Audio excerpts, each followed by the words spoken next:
Oke, kita mulai saja perkuliahan kita hari ini. Bismillahirrahmanirrahim. Assalamualaikum warahmatullahi wabarakatuh. Waalaikumsalam warahmatullahi wabarakatuh. Selamat sore semuanya. Selamat sore, Pak. Selamat sore, Sore, Pak. Oke, bagaimana kabarnya? Sehat-sehat semua ya? Alhamdulillah, Pak. Alhamdulillah, Pak. Alhamdulillah baik. Alhamdulillah.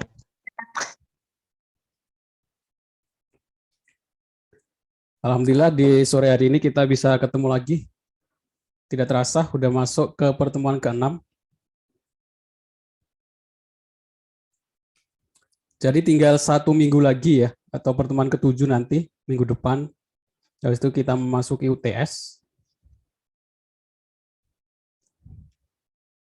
Kalau dari pertemuan ke-7 ke UTS kayaknya langsung nggak ada hari liburnya ya. Nanti selanjutnya setelah UTS langsung masuk pertemuan ke-8 sampai tambah 7 lagi, 8, 9, 10, 11, 12, 13, 14, 15. 1, 2, 3, 4, 5, 6, 7. Nanti pertemuan ke-16 UAS. Jadi materinya itu sebenarnya banyak, karena mata kuliah kita itu ada 2 topik di sini, ada algoritma sama struktur data. Sebenarnya kita belum masuk di bagian struktur data. Masih di algoritma. Kemungkinan nanti setelah UTS, di pertemuan ke-8 sampai terakhir, kita masuk ke materi struktur data. Di semester ini kalian ada mata kuliah bahasa pemrograman juga kan? Ada, Pak. Ada, Pak. Di mata kuliah bahasa pemrograman memakai bahasa pemrograman apa kalau boleh tahu? Python, Pak. Python, Pak. Oke, Python ya. Pak, ini masih ngeblur ya, Pak? Oh iya, ini ngeblur kalau saya juga belum tahu settingannya untuk OBS-nya ini. Saya juga bingung. Saya rubah. Ketika di share screen sih nggak blur, tapi ketika ini apa namanya pakai OBS-nya itu, nanti saya share screen. Ntar saya share screen. Di bahasa pemrograman pakai Python ya. Jadi kemungkinan ini saya akan lanjutkan pakai C++, biar kalian bisa mengenal banyak pemrograman sih. Bisa pakai di algoritma nanti pakai C++, di bahasa pemrograman pakai Python. Udah tahu kan perbedaannya C++ sama Python?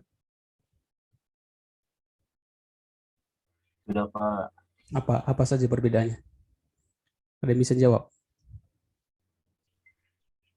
Perintahnya, Pak. Oh, ya itu maksudnya ya sama kayak bahasa Jepang sama bahasa Inggris perintah-perintahnya. Grammarnya gitu. Maksudnya yang teknis. Itu lebih simpel, Pak. Lebih simpel masih umum. Oh, saya mungkin belum ada yang nggak ya. Kalau bahasa C sama C++ itu masuk ke bahasa pemrograman tingkat rendah ya. Menengah lah. Kalau rendah itu bahasa assembly. Kalau Python itu masuk ke pemrograman tingkat tinggi. Udah pernah ada penjelasan seperti ini belum? Belum. Udah, Udah, Pak. Bapak udah pernah jelasin waktu itu. Saya yang jelasin ya. Bapak udah jelasin. Kalau C sama C++ itu pemrograman tingkat rendah, maksudnya tingkat rendah itu dia lebih mendekati ke bahasa mesin. Kalau Python ini tingkat tinggi, artinya semakin jauh dari bahasa mesin, bahasa komputer maksudnya, artinya akan jadi lebih mudah ke manusia. Tapi yang kalau kalian perhatikan, perbedaan paling umum adalah, saya juga ngajar bahasa pemrograman di kelas lain, tapi saya pakai C++. Kenapa? Nah ini, biar mereka tahu perbedaannya adalah Python itu tidak ada deklarasi variabel. Ya kan? Saya pengen memasukkan nilai X sama dengan 1, ya udah X sama dengan 1. Tapi kita nggak bisa melakukan ini di C++. Kalau kita pengen melakukan itu di C++ atau di bahasa C, kita harus deklarasikan variabelnya. X itu variabelnya apa? Integer kah? Float kah? Double kah? Long kah? Dan lain sebagainya. Ya kan? Kita nggak bisa langsung pakai variabel X sebelum kita deklarasikan tipe datanya itu apa. Nah, di Python dia bisa mendeteksi karena dia bahasa pemrograman tingkat tinggi, dia nggak langsung ke mesin. dia ada penengah, di sini ada penerjemah. Makanya dia Python itu lebih lambat dibandingkan bahasa C. Karena ada penerjemah. Penerjemah itu contohnya ya kegunaannya untuk ini. Dia tidak ada deklarasi variabel, tapi dia otomatis mendeteksi. Jadi ada penerjemah di tengah sini. Kalau saya masukkan X sama dengan A, 1, dia langsung bisa mendeteksi X adalah integer. Kalau X sama dengan 0,5, Python langsung bisa mendeteksi nilai X, tipe data X-nya adalah float. Nah, kalau di C++ nggak bisa. Kalau di C++ kita harus deklarasikan variabelnya semuanya. Makanya kalau di mata kuliah yang saya ajar, bahasa programming, saya ajarkan untuk bahasa menggunakan C dulu, biar mereka tahu bahasa tipe data, deklarasi variabel itu bagaimana. Sehingga nanti, kemungkinan kalau nggak Pak langsung ke Python, kalian akan menemukan error ketika kalian bilangan integer ini, seumpama ada A sama dengan 1, B sama dengan float, kalian jumlahkan, nanti akan error karena tipe datanya beda. Yang ini integer, ini float. Jadi harus dikonversi dulu biasanya. A-nya menjadikan integer atau B-nya menjadikan float. Seperti itu. Nah, karena saya tanya tadi di bahasa pemrograman, sebenarnya bahasa pemrograman memang kesepakatan para dosen untuk pakai Python karena salah satu bahasa yang paling populer. Ada juga yang sekarang lagi populer juga JavaScript ya, JavaScript. Memang ini ya, karena di bahasa pemrograman sudah sepakatan dosen pakai Python, jadi saya nanti di mata kuliah ini algoritma dan struktur data kemungkinan pakai C++ terus-menerus. Jadi kalian juga tahu untuk perbedaannya. Jadi lebih wawasannya lebih banyak seperti itu ya. Oke. Sebelum saya masuk ke pertemuan ke-6 tentang array, seharusnya nanti di mata kuliah bahasa pemrograman juga kalian dapat materi tentang array ya. Enggak, di Python itu ada array. Dia istilahnya tuple, list, dan lain sebagainya. Dictionary, list dan dictionary. Saya mau bahas dulu tentang tugas 3 kemarin. Saya belum sempat ngecek, banyak yang saya harus kerjakan. Tugas 3 kemarin tentang for ya, di C++, for sama if, sama input KWH itu. Ada yang mau ditanyakan mungkin? Tentang tugas yang kemarin?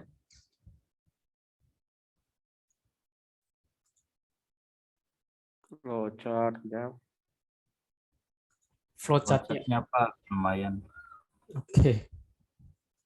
Ntar, saya lihat dulu yang sudah ngumpulkan, nanti kita bahas bareng-bareng. Jadi yang belum mengerjakan juga tahu bagaimana apa yang harus dikerjakan.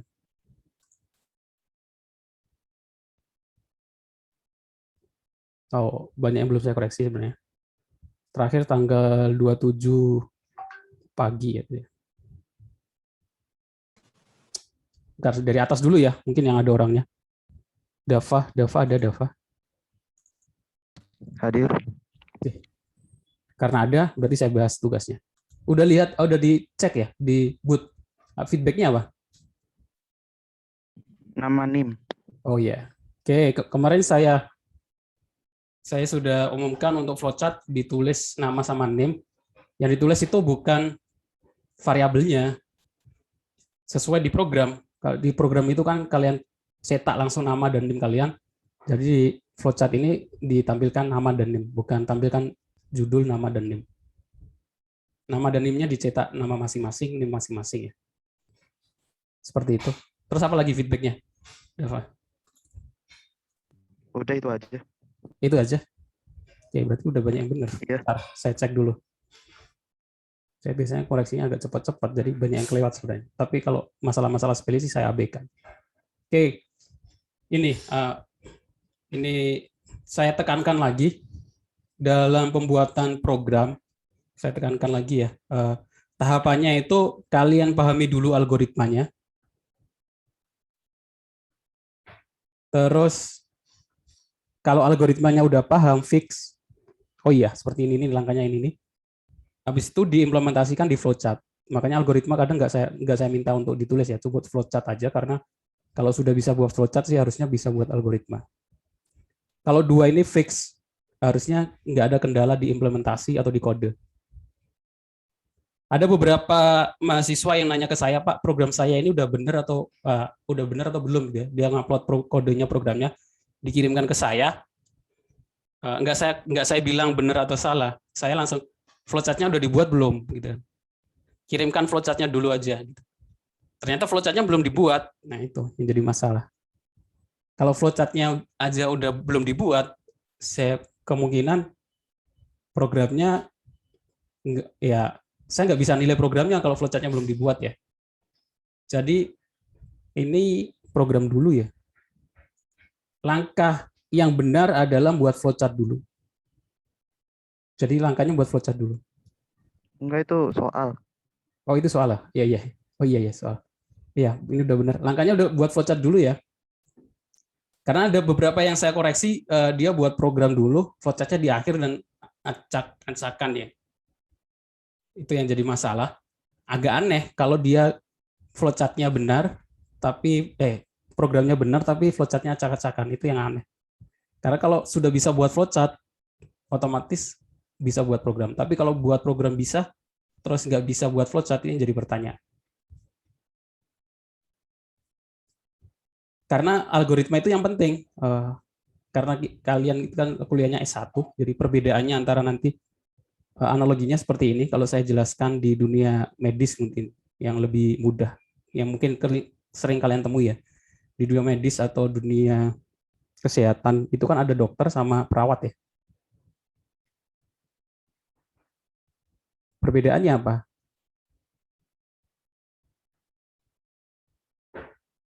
Dokter itu bagian decision making ya, pengambil keputusan. Perawat bagian implementasi atau dokter yang memikirkan obatnya apa, ngasih resep, kalau mau disuntik, suntik apa, bagian mana, langkah-langkahnya apa saja, perawatannya bagaimana dokter ya.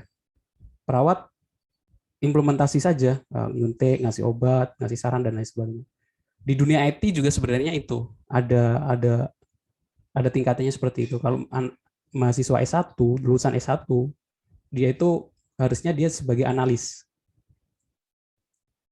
Implementasi itu mungkin dilakukan anak D3 atau SMK. SMK sekarang juga udah bisa banyak yang buat program. Gitu. Perbedaannya apa? Yang anak S1 itu analisa. Jadi kalau ada project gitu, dia yang desain flowchartnya bagaimana, langkah-langkahnya bagaimana, sudah lengkap. Kalau di dunia sivil mungkin ini arsitek gitu ya, yang desain semuanya, implementasinya nanti di tukangnya gitu kan, yang bagian beratnya. Sama di IT itu kalian bagian analisa flowchartnya gitu kan. Nanti masalah implementasi mau pakai C++, mau pakai Python, itu sih sepele. Maksudnya kalau sudah flowchartnya udah fix, ke implementasi itu harus suatu hal yang mudah. Makanya saya tekankan flowchartnya harus benar dulu. Jadi sebenarnya saya kalau ngoreksi, saya lihat flowchartnya. Kalau flowchartnya salah, saya nggak akan saya koreksi programnya, walaupun programnya benar. Flowchartnya harus benar dulu. Tapi kalau tadi ada yang bilang masalah di flowchart. Nah itu masalahnya bagian mana mungkin bisa disampaikan ya, biar saya tahu. Harusnya kita lihat programnya ya. Saya samping-samping biar mudah dilihat. Ini saya kira sih udah benar. Tampilkan nama, deklarasi, MN baris, baca nilai, for, output bintang, cetak spasi, endline. Oh ini N4 ya.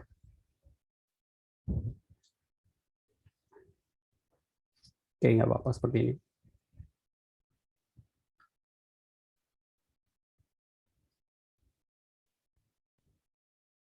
Saya copy kodenya ya. Mungkin yang masih bingung, berarti harus saya download dulu. Masih bingung bagaimana flowchart ke dalam implementasi flowchart ke program. Kita bahas nomor 1 dulu.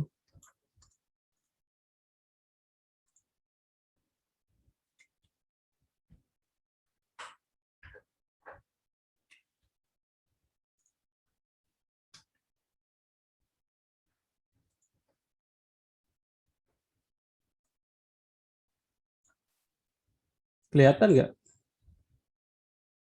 Gambarnya nggak bisa diperbesar. Pakai yang PDF-nya aja.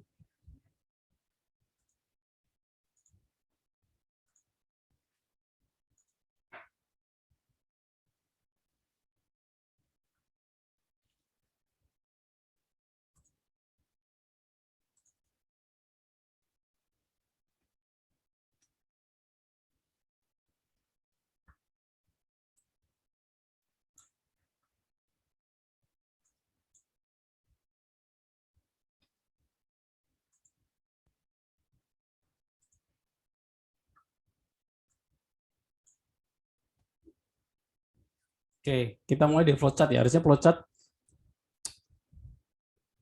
mulai tampilkan nama dan name, ini revisiannya, cetak nama dan name. Karena di sini kan bukan variabel ya, ini nama sesuai dengan ini.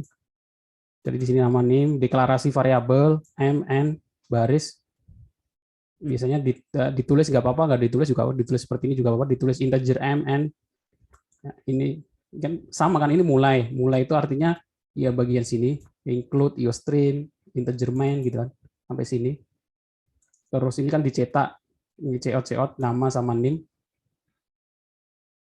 Baca nilai itu untuk inputan nilai ya, masukkan banyak baris, in baris. Nah, baca nilai ini harusnya baris saja. Yang mn ini kan dia m sama dengan satunya di for. Harusnya flowchart-nya sini baca nilai baris.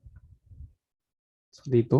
Ya udah, habis itu di for baris sama dengan 1, for m sama dengan 1 gitu ya. Baris lebih kecil sama dengan, oh ini m sama dengan baris, for m sama dengan baris lebih kecil sama dengan 1, terus m min, harusnya ditulis min di sini sih.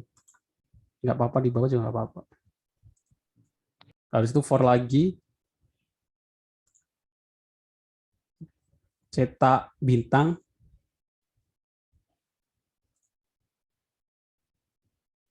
ini N4-nya yang bagian bawah. N4 itu di dalam C++ pakai kurung kurawal seperti ini ya. Ini di apa namanya, diulang terus balik lagi ke atas, cetak barisnya itu nlen, output nlen. Cetak baris juga boleh, output nlen juga apa-apa. Ini bagian ini. Ya udah, habis itu N4, dia balik lagi ke for, ini ke selesai, N. Seperti itu. Oke. Ada yang mau ditanyakan? Masalah flowchart? Ini nomor 1 ya. Izin bertanya Pak, Ya. itu saya kalau nama amaninnya pakainya deklarasi gimana Pak? Sama aja tuh gimana ya? Maksudnya yang deklarasi? Tadinya saya bingung. Ini apa namanya nih? Notasi Simbolnya itu. simbolnya.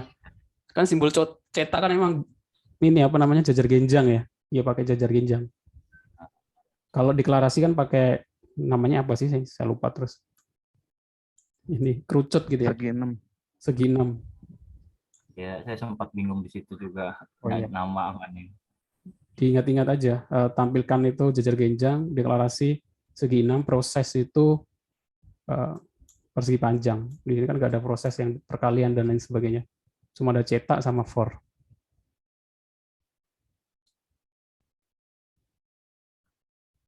Untuk nomor 1 seperti itu.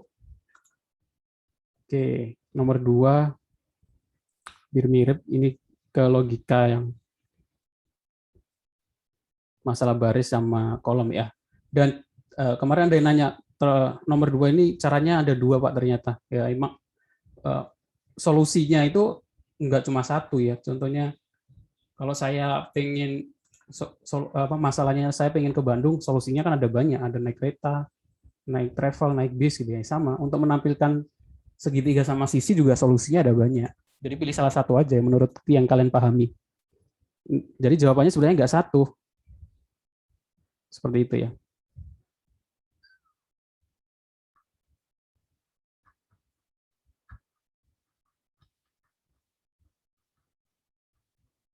Oke, for sama sih, perbedaannya hanya di for-nya kan sebenarnya ini. Nah, di sini karena di sini ada bagian, kemarin kan saya kasih kisi-kisinya ya. Di sini ada bagian spasi, ini kosong ini artinya dia pasti akan cetak spasi.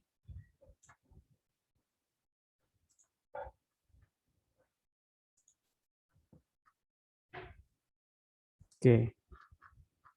Terus yang nomor 3, kalau kita lihat di sini sebenarnya mudah sih. Di sini ada 3 if ya.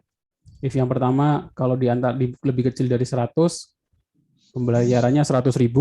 Kalau di antara 100 sama 500, 100.000 ditambah kelebihannya, jadi inputan KWH-nya dikurangi 100, dikalikan sisanya dikalikan 1.500.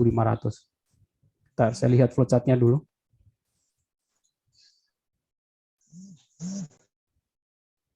Flowchart-nya tampilkan nama dari deklarasi KWH sama biaya. KWH sama biaya. Biaya. Sisa KWH-nya harusnya ada di variabel sisa. Maksudnya kalau lebih dari 100 kan ada sisanya. Baca nilai KWH, baca nilai biaya. Harusnya biaya nggak perlu ya. Biaya kan total akhir ya. Yang di inputannya kan masukkan nilai KWH saja.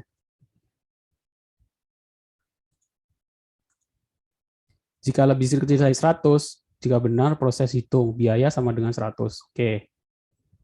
Jika salah, maka kalau masih boleh seperti ini juga nggak apa-apa sih, saya benarkan. Atau ditambahkan if di sini juga nggak apa-apa. If KWH lebih kecil 100, maka ke sini. Kalau masih salah, di sini ada lagi. If KWH lebih kecil sama dengan 500, jika iya, proses hitung biaya sama dengan 100 ditambah 1.500 dikali KWH dikurangi 100. Oke.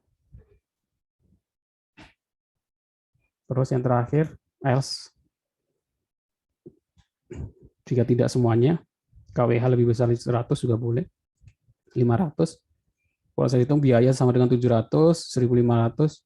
Ini bukan 1.500 ya. 2.000 ya? Iya, itu harusnya 2.000. Iya, harusnya 2.000.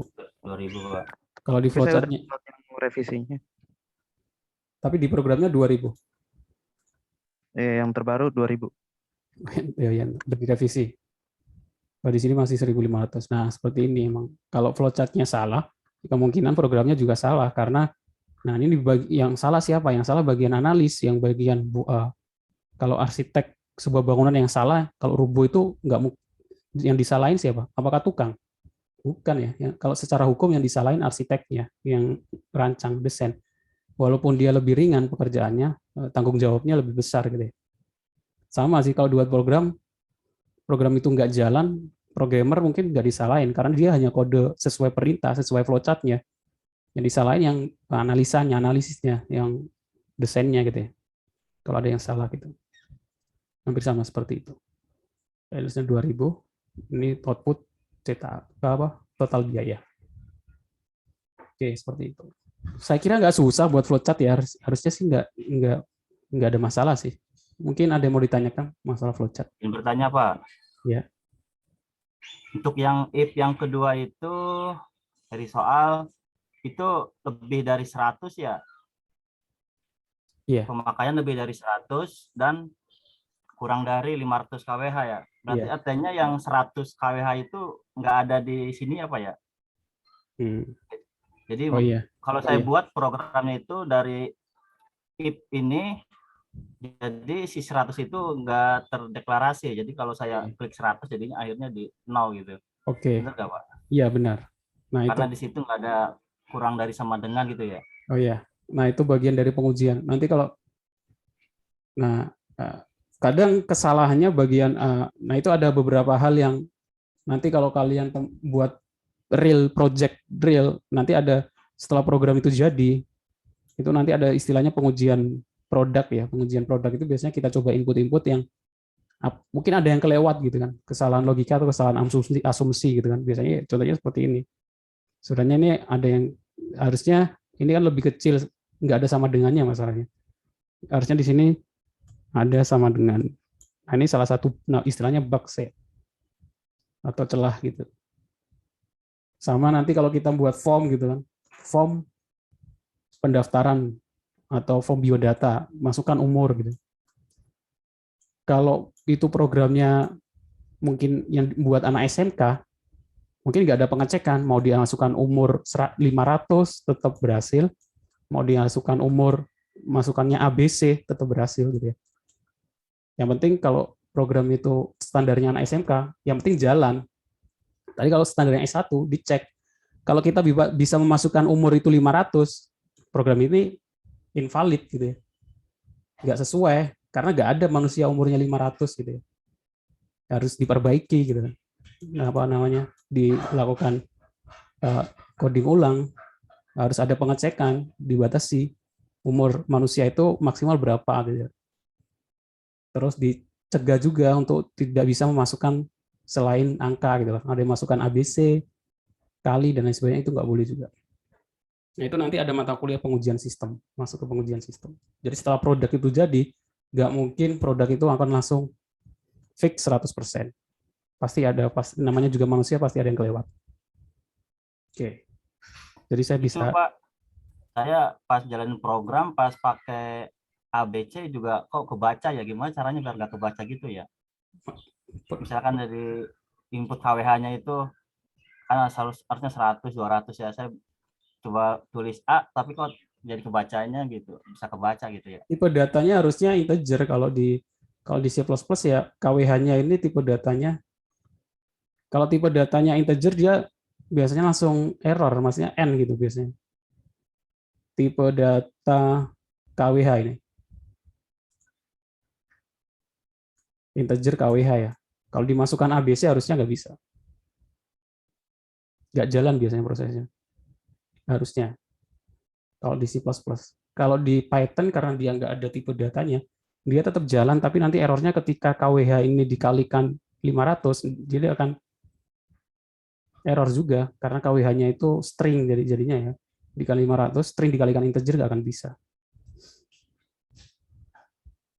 Kalau di pemrograman web itu nanti ada tambahan kodenya, pakai CSS, supaya menginputkan hanya angka. Contohnya di pendaftaran boot WhatsApp saya, kalau kalian perhatikan, kalau saya menginputkan huruf nggak akan bisa.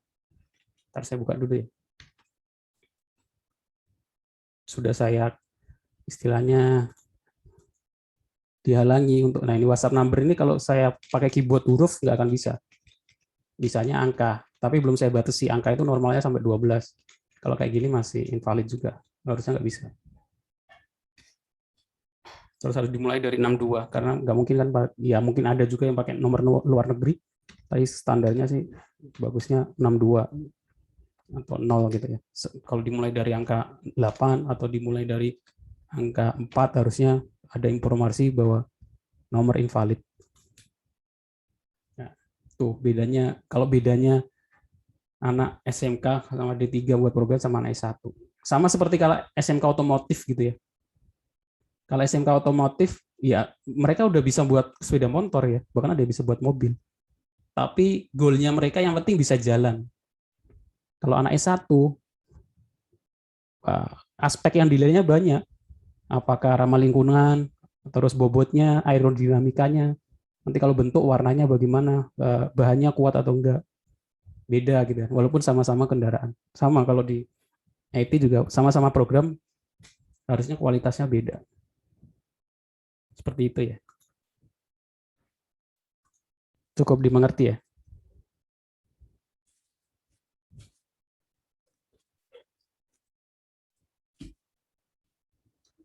Oke. Ada lagi yang mau ditanyakan tentang tugas 3 kemarin?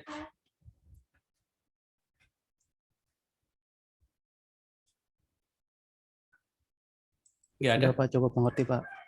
Cukup, yang lain tinggal, yang belum ngerjakan tinggal kumpulkan. Yang belum dikoreksi tunggu aja. Saya belum sempat, besok Pak. Kalau belum dikoreksi tapi merasa ada yang salah ya diperbaiki juga nggak apa-apa, kumpulkan lagi. Oke, sekarang kita baru masuk ke 6.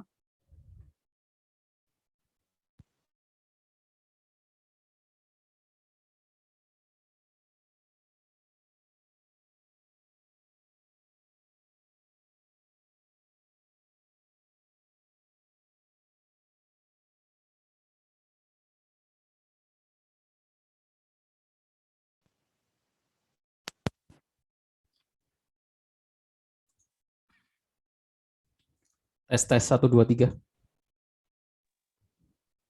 Masuk Pak. Oke, kesenggol tadi. Oke, kita masuk ke pertemuan ke-6. Array. Di bahasa pemrograman udah sampai mana? Udah sampai array belum? Di mata kuliah bahasa pemrograman? Belum Pak, baru sampai function. Belum. Udah, tapi udah sampai fungsi. Udah sampai fungsi. Kalau di Python array-nya list tuple apa bukan sih, Pak? Iya, kalau di Oh, Python. berarti udah lah. Udah Pak berarti. Oh, udah. Yang ngajar siapa? Pak siapa? Pak Asep. Pak Asep, Pak. Oh, iya, di Python itu istilahnya ada list, tuple, sama dictionary. Dictionary ya.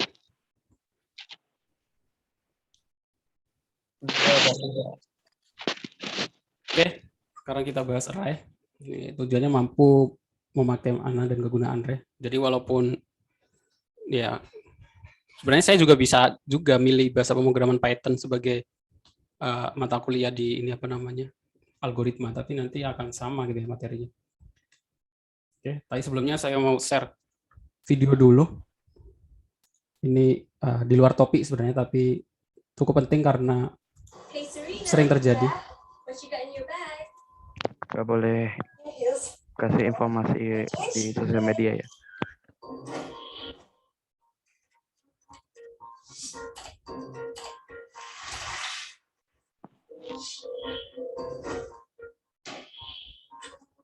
Good morning, guys. Guess what day it is? It's my birthday.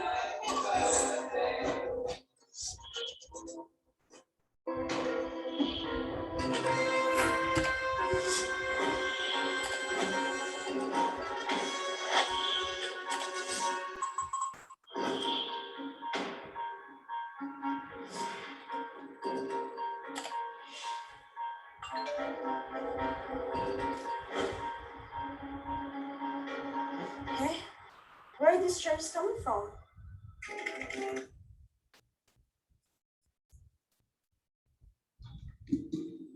Oke, ini intermezzo aja sebentar ya untuk apa namanya masalah keamanan data, apalagi sekarang banyak yang share masalah ini ya, apalagi apa foto KTP gitu kan, jangan sebar. Pinjol, Pak, pinjol. Jadi sekarang sih walaupun harusnya nggak boleh lagi karena udah eKTP nggak boleh lagi fotokopi KTP, tapi mungkin beberapa kebijakan birokrasi memaksa kita tetap fotokopi KTP. Saran saya sih kalau fotokopi itu dikasih watermark ya. Kalau dikumpulkan itu pakai watermark, kasih tulisan gitu di atasnya kegunaannya apa, tanggal berapa ditulis. Kalau offline kalian pakai watermark, ditulis seperti watermark seperti ini apa videonya milik siapa gitu. Jadi ini apa namanya? Kalian tulis aja.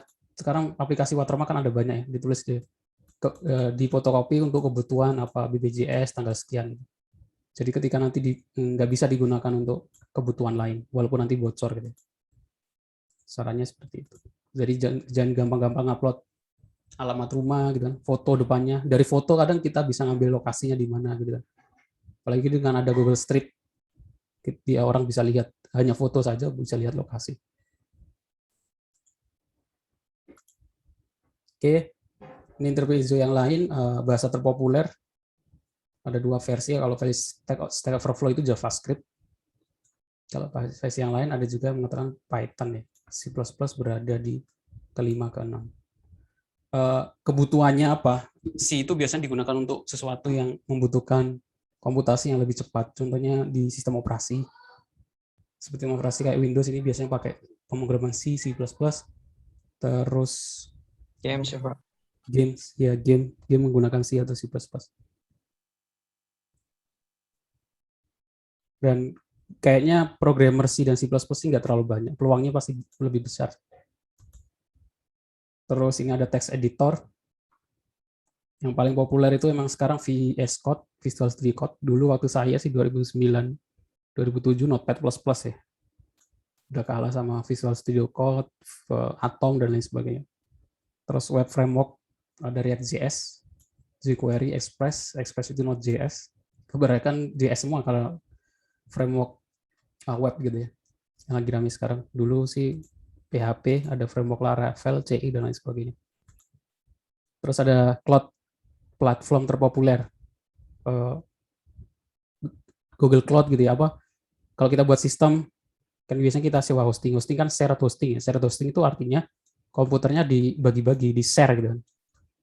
Makanya kebanyakan kalau satu kebobolan, ada sebuah orang lain masuk, hacker masuk gitu ya, dia bisa jumping ke server sebelahnya, jumping lagi server sebelahnya, istilahnya jumping. Karena keamanannya lebih rentan kalau shared hosting. Dan ini nggak terlalu kencang juga. Biasanya untuk yang sistem yang butuh lebih kuat diakses orang banyak, biasanya pakai cloud, bukan pakai SSD, bukan pakai hard disk lagi, pakai SSD atau VNMe ya. Terus menggunakan Google Cloud atau AWS, yang paling ramai ya AWS, Google Cloud, Microsoft Azure, Heroku, DigitalOcean. Walaupun agak mahal ya. Terus ada database terpopuler masih MySQL, PostgreSQL sama SQLite. MongoDB ini NoSQL. Jadi sebenarnya bidang IT itu sangat luas. Jadi jarang ada orang yang bisa menguasai semuanya. Bisa dari bahasa pemrograman paham semua, web framework bisa semua, ya jarang. Walaupun ada mungkin beberapa orang. Tapi ini biasanya juga kalau di dunia industri gitu ya, startup atau lain sebagainya, satu bidang gitu kan, bidang cloud platform biasanya DevOps istilahnya, seksi DevOps gitu kan. Database ya sesi database administrator, DBA, database administrator, terus web frameworknya, web development, back end, front end gitu. Dibagi-bagi, jarang orang yang bisa menguasai semua. Oke. Kita masuk ke array, intermezzo, ada meme, di sini ada seorang mau tertangkap ya, don't shoot, I am programmer. Terus prove it, buktikan gitu ya. Tentaranya. Array start at number 1. Array dimulai dari 1. Nah, ini yang paling penting. Semua programmer tahu ya, kalau array itu dimulainya dari 0, nggak dimulai dari 1. Kalau dia mengaku programmer, terus ada orang yang mengaku programmer, terus mengatakan array dimulai dari 1, ya berarti dia bohong. Akhirnya ditembak. Nah, itu. Maksudnya seperti itu, meme-nya. Saya dapat dari Twitter kemarin. Bagian indexingnya ya. Terus intermezzo juga. Nah, ini ada latar belakangnya nanti. Jadi ini ada seorang interviewer itu yang interview. Jadi ada orang, dia merasa udah senior developer, terus diinterview sama seseorang lain, terus diminta untuk sorting array. Array-nya disorting dari yang terkecil, ada array ini disorting dari yang terkecil sampai terbesar. Nah, si developer ini dia menggunakan fungsi sort. Jadi ada fungsi sort gitu. Beberapa pemrograman kan udah ada library bawaan ya, kita pengen faktorial, udah ada fungsi faktorial. Kita pengen deteksi gambar, udah ada library deteksi gambar. Jadi nggak perlu ngoding dari awal. Nah, kalau kita interview kerja, nggak boleh pakai library, harus coding dari awal. Nah, ini dia pakai fungsi sort. Pastinya sih di mana-mana kalau ada soal, termasuk tugas kita hari ini adalah sorting nanti. Sorting nih masing-masing. Tapi nggak boleh pakai fungsi sort. Harus pakai for. Nanti ya, karena ada faktanya emang ada ntar saya next slide-nya. Ini ceritanya. Orang luar sih. I'm senior software engineer dengan 6 tahun experience in React and Node.js. Jadi dia senior engineer. I have built product, they are used by million and have generate billion revenue. Dia sudah buat program dengan banyak penggunanya hampir jutaan ya, dengan keuntungan jutaan juga. Dan udah pernah bekerja di startup yang sukses. Dan ternyata dia melamar pekerjaan ke suatu tempat ditolak. Kenapa? Karena dia tidak bisa solve an algorithm challenge. Dikasih challenge algoritma dasar, dia nggak bisa. Algoritmanya apa? Sorting array. Ini sih, dari sini akhirnya muncul meme. Banyak yang setuju sama dia, lebih banyak juga yang nggak setuju. Maksudnya, ya itu algoritma dasar, harusnya dia bisa kalau mengaku sebagai senior engineer ya. Jadi interview pertanyaan, for this challenge, we would like you to sort an array of number in JavaScript. Ini soalnya menggunakan JavaScript. Oke, dia number sort, nah dia pakai fungsi sorting. No, not like that. Enggak, bukan seperti itu. Jadi manual, harusnya sortingnya itu manual, pakai for. Nanti saya kasih contoh, tapi bukan sorting, tapi dari yang kebalikannya, dari belakang ke depan. Untuk yang sorting dari kecil ke besar itu bagian dari tugasnya.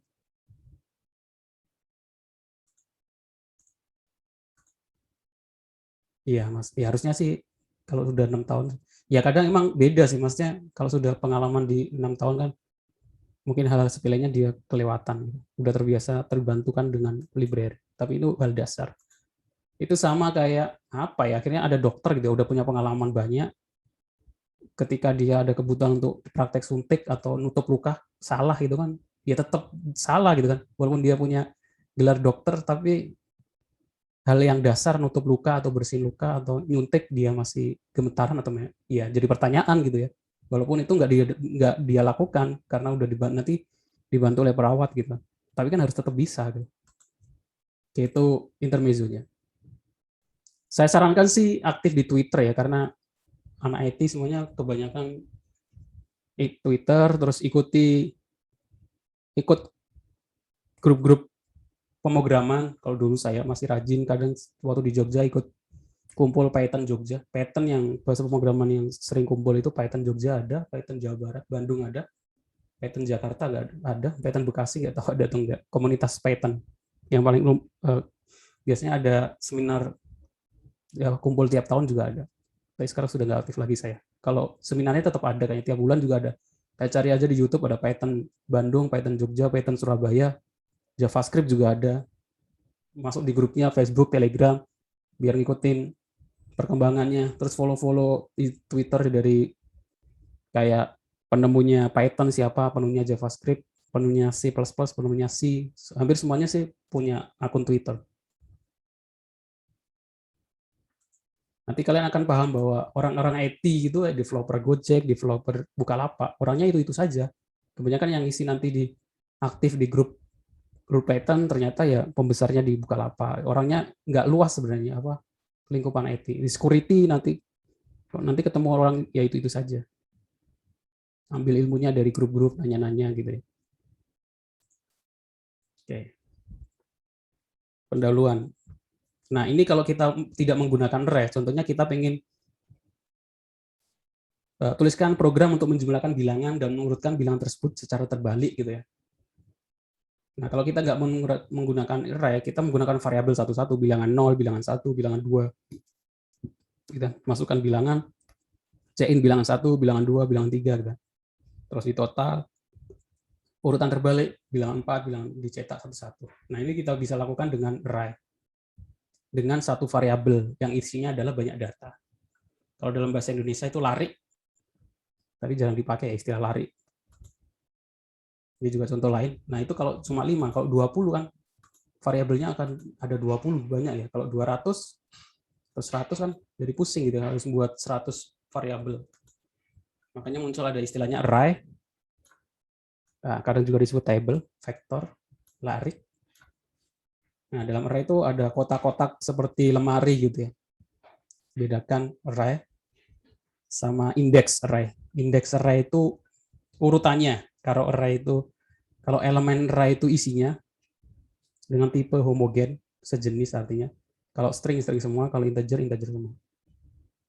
Index array itu urutannya. Jadi urutan ke 0, urutan ke 1, dimulainya dari 0, bukan dari 1. Seperti itu.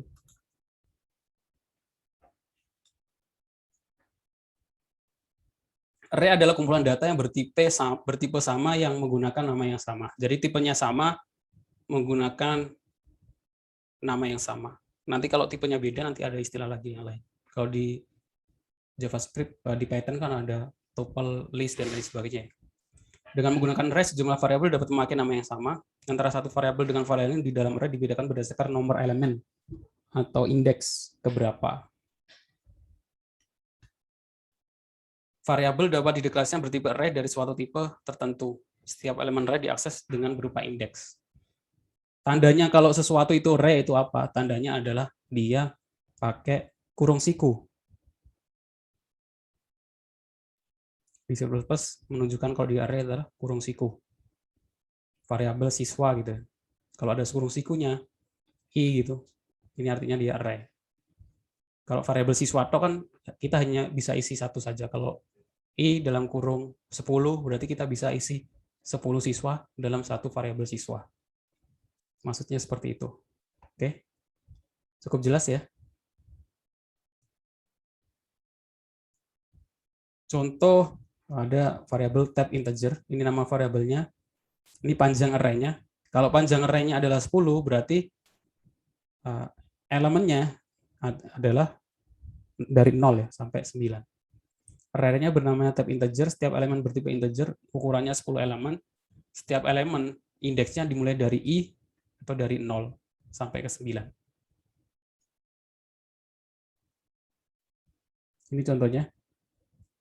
Cara akses elemen array adalah nama array, indeks keberapa.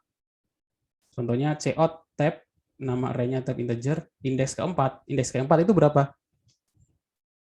Kita mulai dari 0. 0, 1, 2, 3, 4. Nanti yang muncul adalah angka 100. Indeks itu urutannya, isinya itu 100. Akan tercetak 100.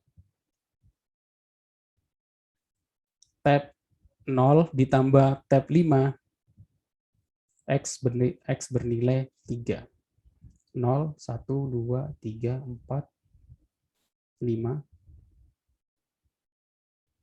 Integer X sama dengan tab 0 ditambah tab integer 5. X bernilai 3.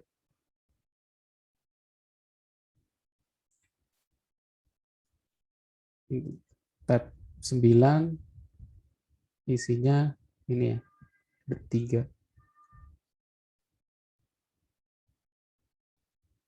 Nah, kalau kita mengakses sebuah array gitu di luar baris, sebenarnya kita akses tab integer itu 10, indeks ke-10 kan nggak ada di sini.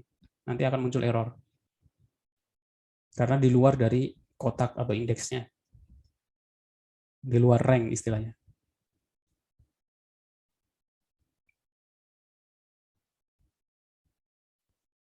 Contoh deklarasi array yang lain, ada integer, float, char, string sesuai dengan tipe datanya. Nah, untuk mengisinya bagaimana? Nah, mengisinya kita harus menggunakan for untuk ngisi satu-satu dari 0 sampai elemen kesekian ya. Nanti saya kasih contoh. Hati-hati jangan mengakses elemen indeks yang berada di luar definisi. Misalnya indeks ke-10 karena tidak terdefinisi.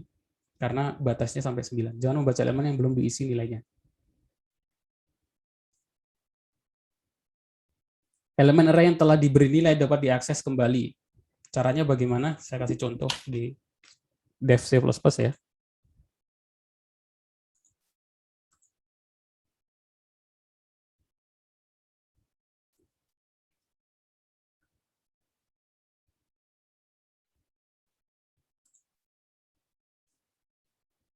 Oh, ini langsung cetak. Cara mencetak itu menggunakan for. Share screen saya kelihatan? Kelihatan, Pak. Kelihatan, Pak. Udah mulai gelap ya, jam 5 ya. Saya nyalain lampu dulu.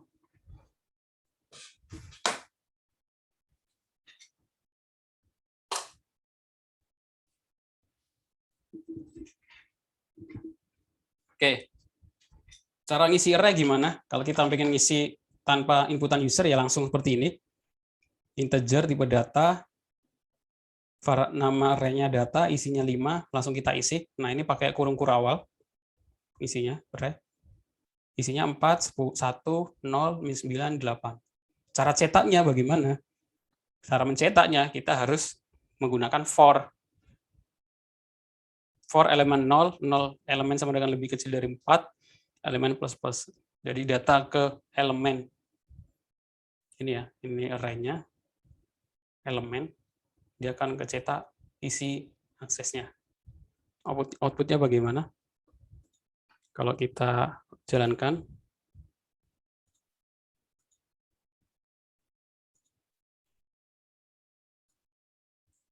Nah, di sini terlihat data ke ini ya. Ini mencetak data ke elemen. Elemen itu nilai elemennya. 0, 1, 0. Itu isinya adalah 4.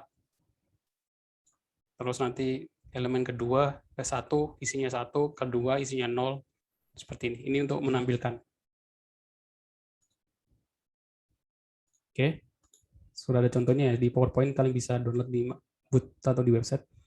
Terus untuk biar bisa inputan bagaimana? Ya tinggal kita menggunakan for 2 kali, for untuk input, for untuk output.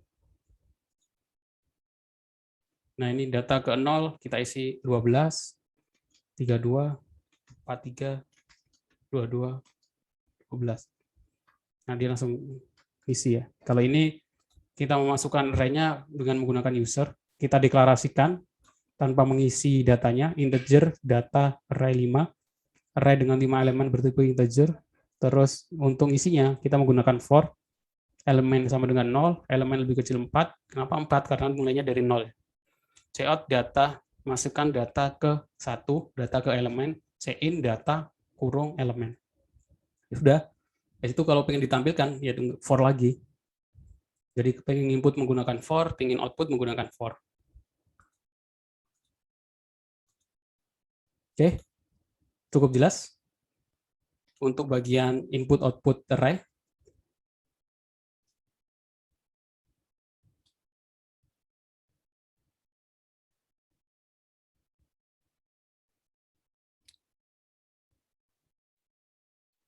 Jelas, Pak. Jelas ya.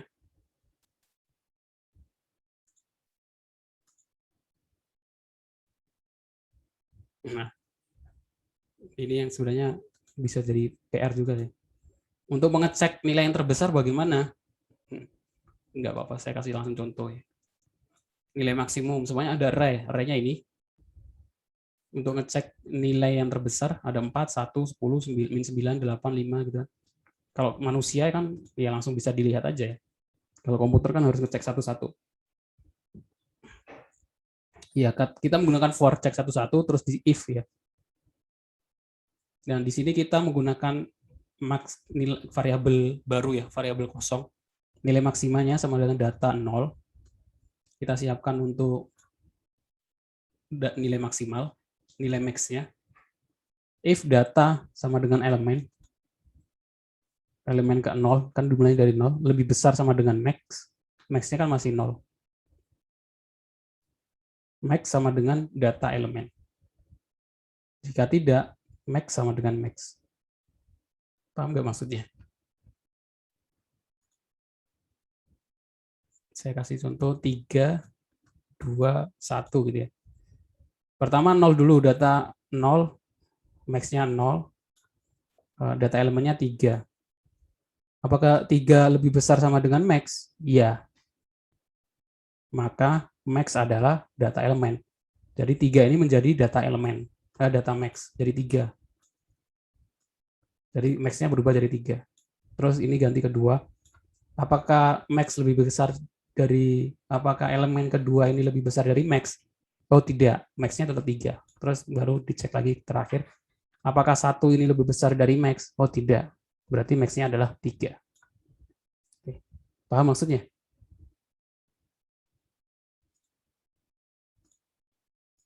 Untuk mencari nilai terbesar dari array. Paham? Atau saya gambarkan di Excel ya?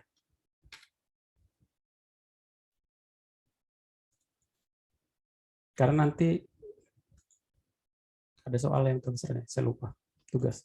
Supaya ada, saya lihat di sini nim, ada angka array 3, 1, 2, 3, 4, nggak usah banyak-banyak ya. Yang terbesar di tengah aja. 5, 2 gitu kan. Kalau kita manusia kan langsung tahu ya. Oh, yang terbesar apa? Yang terbesar berapa array ini? 5. Nah, ya manusia bisa berpikir. Komputer kan nggak bisa. Komputer harus mikir satu-satu. Logikanya bagaimana? Ya, tadi di program tadi kan kita buat nilai, kita buat variabel untuk menyiapkan angka max. Namanya max, bisa macam-macam. Kalau di situ max ya. Ini max-nya sama dengan 0 dulu. Logikanya kita cek dari yang paling kiri. Apakah 3 lebih besar dari max? Iya apa tidak? Tidak. Tidak. Ya, jika tidak, elemen yang di sini kita masukkan ke dalam max. Oke, jadi max-nya ganti menjadi 3. Ini di luar program. Ini di luar eksekusinya di program bagaimana? Ini logikanya dulu. Harusnya dari sini sih bisa eksekusi di program. Kalau ditulis di flowchart-nya, algoritmanya. Max-nya sekarang 3, terus kita ganti ke 1. Apakah elemen kedua ini lebih besar dari max? Tidak. Tadi harusnya kok tidak lagi? Tadi harusnya jawabannya iya berarti. Apakah 3 lebih besar dari 0? Dari max? Iya ya. Kok tidak? Kalau iya, isi elemen dijadikan nilai max. Ya. Kalau tidak, max-nya tetap. Apakah 1 lebih besar dari max? Tidak. Max-nya tetap. Terus ganti ke sebelahnya. 5, apakah 5 lebih besar dari max? Iya. Ya, Iya. Ya. 5-nya berubah menjadi nilai max. 5. Nah, itu geser lagi 4. Apakah 4 lebih besar dari max atau 5? Tidak ya. Tidak. Terus 2, apakah 2 lebih besar dari max? Tidak, Pak. Ya. Jadi nilai yang terbesarnya adalah 5. 5. 5. Oke. Kalau dari sini udah ini ya, kelihatan ya bagaimana ngecek nilai terbesar dari array. Jadi ketika nanti array-nya itu angka apapun dengan jumlah apapun, program itu tetap bisa ngecek nilai terbesar. Jadi nggak acuannya bukan ke satu masalah gitu, ke semua himpunan apapun. Logika ini bisa dipakai, algoritma ini bisa dipakai untuk mencari nilai terbesar. Seperti itu. Oke. Kalau kembali ke program, ya ini. If data elemen lebih besar max, jika iya, max sama dengan data elemen. Jika tidak, max sama dengan max. Max-nya tetap. Seperti itu.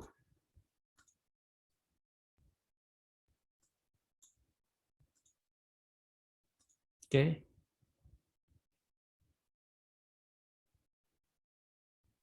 Ini tadi mengisi data nilai dari input user, menjumlahkan nilai dan menghitung rata-rata.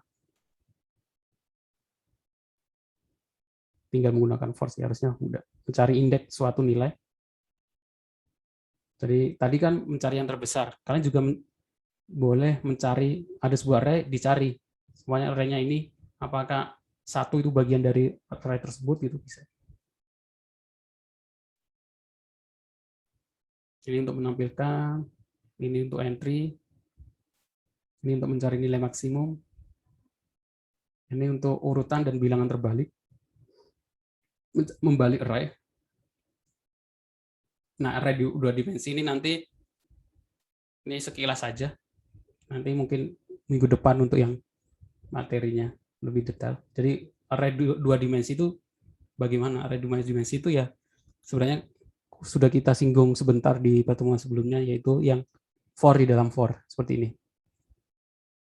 Array 2 dimensi. Tipe datanya seperti ini. Integer posisi 3, 4. Jadi ada 3 baris, 4 kolom.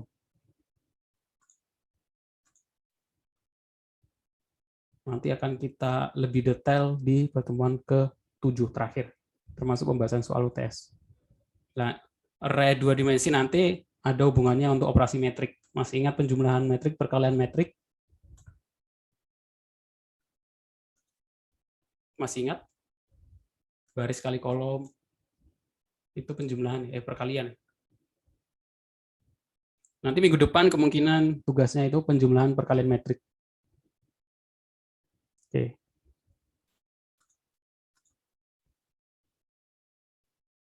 Sebelum saya masuk ke tugas keempat, ada yang mau ditanyakan?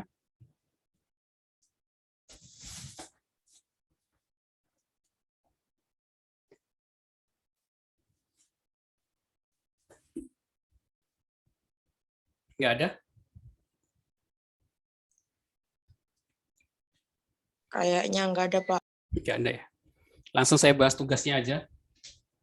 Tadi sudah saya kasih contoh input metrik, output metrik, terus mencari nilai maksimal. Buatlah flowchart dan program untuk memasukkan NIM masing-masing dan tampilkan nilai yang paling kecil. Harusnya tak bisa sih. Tadi kan nilai yang paling besar. Sekarang balikannya.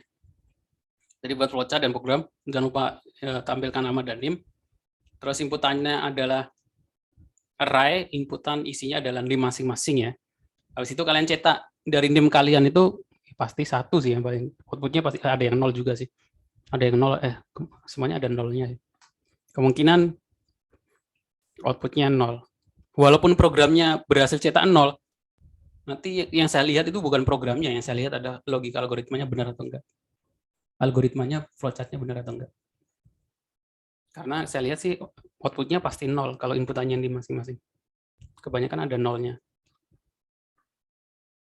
Itu tugas nomor 1. Oke, cukup jelas ya. Sudah saya kasih contoh maksimal, harusnya minimalnya juga nggak bisa lah. Buatlah flowchart dan program untuk memasukkan NIM masing-masing dan tampilkan urutannya mulai dari yang terkecil. Nah, ini sorting. Ya, hampir sama seperti tadi.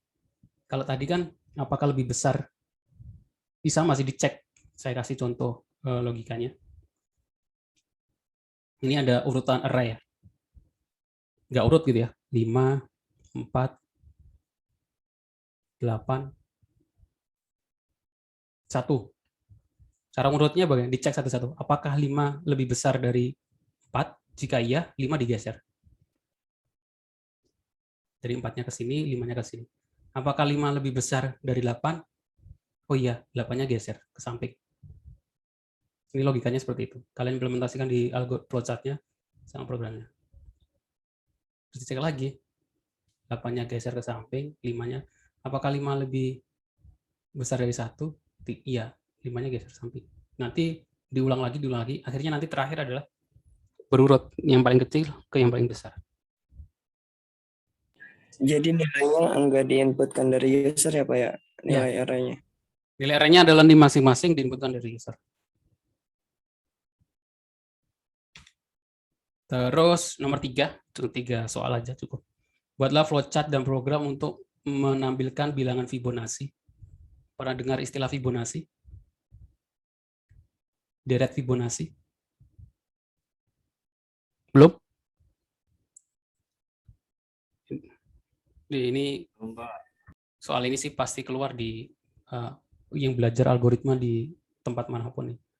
Adalah deret yang dimulai dengan 2 angka yang bernilai 0 dan 1. Kemudian deret ketiga ditentukan dari penjumlahan kedua angka tersebut. Sedangkan deret keempat ditentukan dari angka sebelumnya. Begitu seterusnya. Jadi mulainya itu 0, 1. Deret Fibonacci itu 0, terus 1.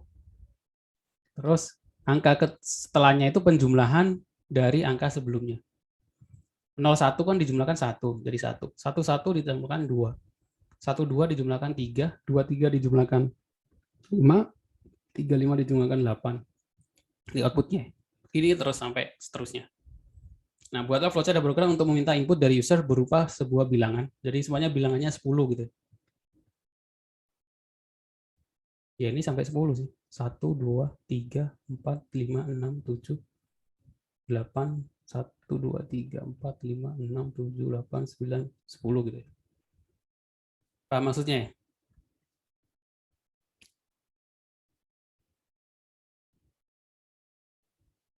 Bukan, urutannya bukan 10, sampai lebih kecil dari inputan.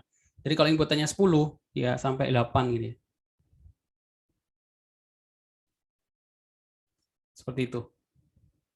Tampilkan Fibonacci dari sebelum 10. Sesuai dengan inputannya berapa. Oke. Paham maksudnya? Saya sarankan sih Pak, walaupun kalian bisa cari ini di Google jawabannya 1, 2, 3 sih, saya kira semuanya sudah banyak yang bahas, pakai C++, pakai Python, PHP, Pascal, Java, kayaknya sudah banyak yang bahas bahasa pemrograman apapun. Yang penting adalah pahami algoritmanya. Jadi kalau paham algoritmanya, nanti implementasinya di flowchart bisa, di program juga bisa. Seperti itu.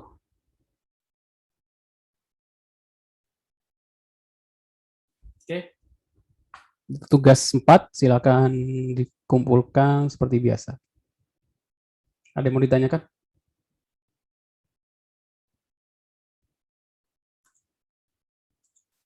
Cukup, Pak. Cukup ya? Saya anggap udah paham. Oke, kalau nggak ada yang ditanyakan, saya kira cukup. Jadi tinggal satu pertemuan lagi. Nanti setelah UTS kita masuk ke struktur data. Struktur data di C++ itu ada antrian, queue, ada stack, ada linked list, ada sorting juga, ada bubble sorting. Nanti algoritma sorting itu ada banyak, ada bubble sort, quick sort, dan lain sebagainya. Seperti itu. Oke, kalau nggak ditanyakan, saya cukupkan pertemuan kita hari ini. Terima kasih untuk yang sudah datang. Saya mohon maaf. Saya akhiri. Assalamualaikum warahmatullahi wabarakatuh. Waalaikumsalam. Terima kasih banyak, Pak. Warahmatullahi wabarakatuh. Pak. Rekamannya diupload ya, Pak.